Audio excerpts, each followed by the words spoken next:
नमस्कार दोस्तों, स्वागत है आपका हिंदी नॉलेज शो में। तो दोस्तों, जैसा कि आप सभी को पता है कि भारत और चीन के बीच एक बहुत ही हिंसक लड़ाई हुई थी गलवान घाटी में। और उसके बाद भारत ने चीन के खिलाफ कई सारे एक्शन लिए और उसी में सबसे बड़ा एक्शन ये था कि भारत ने MiG-29 लड़ाकू विमान खरीदने का फैसला किया था रूस से।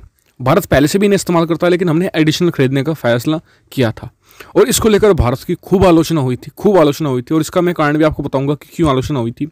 लेकिन ऐसे में जब भारत ने ये ऑर्डर प्लेस किया है, MiG-29 ने एक ऐसा कारनामा करके दिखाया है लीबिया में, जिससे जो आलोचक थे MiG-29 के और भारत सरकार के, उन सब के मुंह पर ताला लग गया है।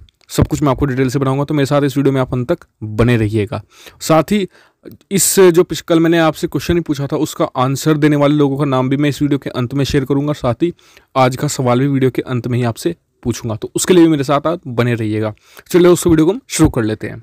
तो दोस्तों, जैसा कि आप सभी को पता है कि लीबिया में इस समय एक भयंकर युद्ध चल रहा है और इस युद्ध को आप अगर खिचड़ी युद्ध भी कहें तो ये कम नहीं होगा। क्यों? क्योंकि इस युद्ध में दोस्त के खिलाफ लड़ रहा है और जो दुश्मन है वो एक साथ होकर लड़ रहे हैं। जैसे कि उदाहरण के तौर पर तुर्की और रूस एक साथ रहते हैं, लेकिन यहाँ पर आमने सामने हैं। फ्रांस तुर्की के खिलाफ लड़ रहा है, तो कुछ ऐसा ही खिचड़ी युद्ध चल रहा है। इसी बीच में जो तुर्की की सेना है वो समर्थन कर रही है जो UN समर्थित सरकार को। दूसरी तरफ है हफ्तार की सेना। तो UN समर्थित सरकार के लिए वो लड़ रही थी और वो काफ़ी एडवांस भी कर रहे थे। काफ़ी ज़्यादा जगहों पर उन्होंने गृह युद्ध को लगभग ख़त्म कर दिया था, हफ्तार की सेना को पीछे हटा दिया था। लेकिन ऐसे में एंट्री होती है रूस की और रूस ने यहाँ पर छोड़ दिए MiG-29 लड़ाकू विमान।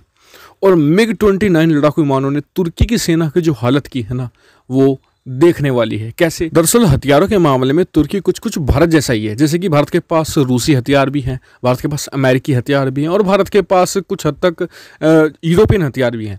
ऐसे ही तुर्की के पास अमेरिकी हथियार भी हैं, रशियन हथियार भी हैं, लेकिन रशियन रडार्स अभी उसके पास इतने नहीं हैं। लेकिन बहुत सारे जो एडवांस किस्म के यूरोपियन हथियार भी हैं, चाइनीज़ रडार भी हैं।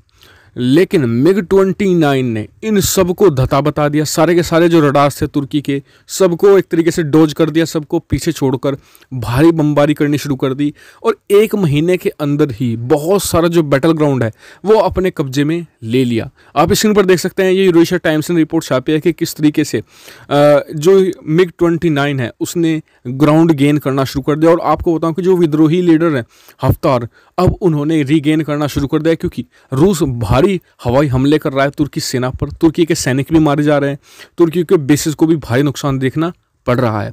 और आपको ये भी बता दूं कि ये युद्ध इतना ज़्यादा खिचड़ी हो चुका है कि रूस और दूसरी तरफ फ्रांस वो एकजुट होकर लड़ रहे हैं, जबकि असल में ये दोनों दुश्मन देश हैं।